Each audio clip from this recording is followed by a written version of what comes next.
समाजी सेवक ते पाकिस्तान तहरीके इतिहाद दे चेयरमैन चौधरी औरंगजेब दे वालिदे गरामी चौधरी अब्दुल अजीज दुनिया तो चलाना कर गए। मरहूम दी नमाज जनाजा अल कबीर टाउन फेज 2 अंदर अदा की गई। नमाज जनाजा विच रलत करन वाले अंदर जिथे हयाती दे हर पक्ष नाल जुड़े उचेचे लोग सन, उत्थे ही अहले इलाका दी वड्डी तादाद भी मौजूद सी, जिन्हां नाल मरहूम ने दुख सुख दी सांझ हमेशा निभाई।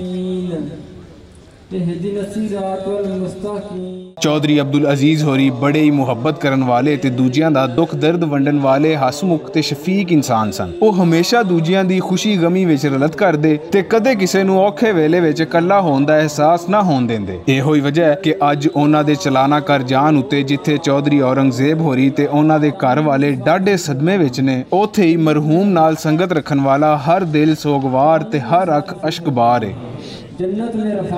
रब ताला मरहूम नू अपने जवारे रहमत विच जगह देवे ते सोगवारा नू सबर दी नेमत अता करे।